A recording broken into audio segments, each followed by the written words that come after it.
What's up? It's Cuervo at Springfield's Rock Station Q102 live here, Rocklahoma, sitting with some Des Rocs, man. So what are we feeling today? Like, one, the outfit, I gotta say, legendary. Thank you so much. Legendary. How do you get in this? It's not easy. It requires 3 guys, a horse, a wagon. No, I'm just kidding.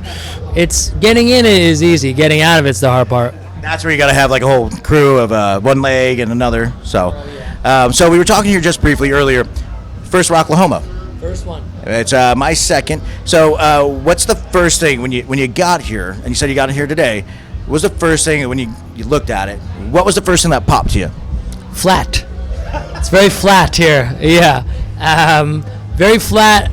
I feel like we're just in the middle of nowhere playing a festival, which is awesome. I love that. I love escapism. Sometimes when you're playing a festival and you kind of have like the skyline, like a Lollapalooza, it's your experience. It's amazing. It's special, but it kind of really belongs to a place. It's Chicago's festival. But here, it's very much a blank canvas, and you can ascribe your own experience to it, and that's really special. I'm glad you brought up Lala, because I'm born and raised from Chicago, and that, like you said, it's a different view. It's a different feeling, just for me, like being in the crowd.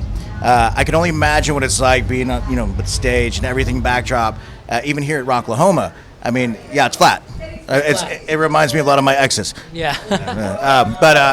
It's really awesome to sit and with somebody who's brand new to this. Like I said, it's only my second year. Is there a band or anything when it got you going into music? What would be one of the biggest influences? The first time when you heard it, you said, like the light bulb went on. This is what I want. This is what I'm going to be.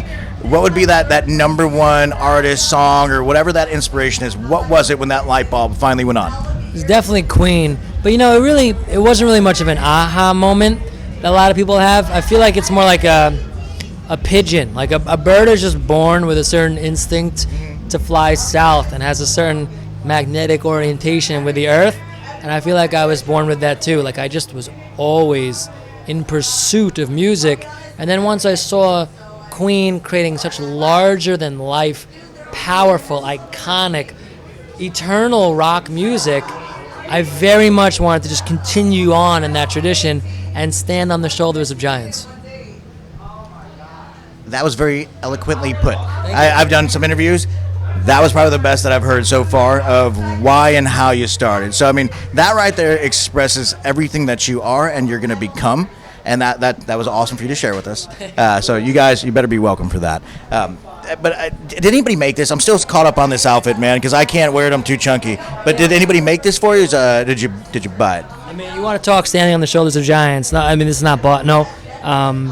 My favorite artists, especially in rock and roll, pushed the boundaries of fashion and the things they wore on stage, and they created customized pieces that expressed them and their personalities better than anybody. Freddie Mercury being an example, even like Michael Jackson.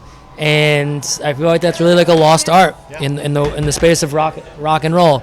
And I view the clothing as a similar canvas that I paint on, the same way silence is a canvas upon which I paint music.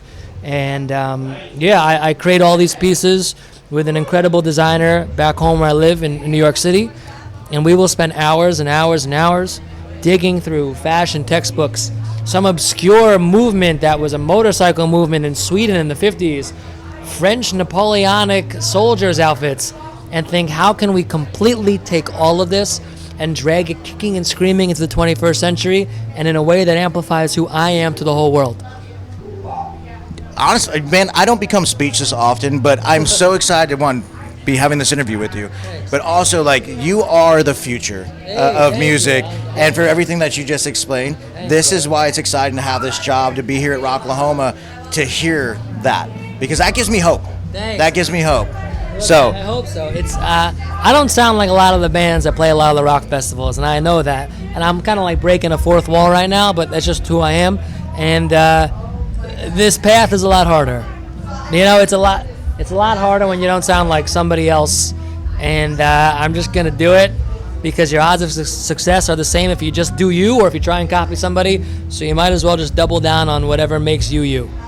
well, hell yeah. So let's let everybody know out there, where can they find your music? And now that you've heard it, you know you're going to want to listen. You're going to want to listen more and follow even farther, because this is the future of music. Just in general, I mean, music, rock, everything, like what you bring into it, all your your influences. Tell them where they can find it. So on my social media, it's I am Des Rocs, DESROCS. There is no K. And on Spotify, it's just Des Rocs everywhere. Yeah. Well, dude, I appreciate you taking time today. And like I said, out of all the interviews we've done today, this is no disrespect to any of the other artists out there.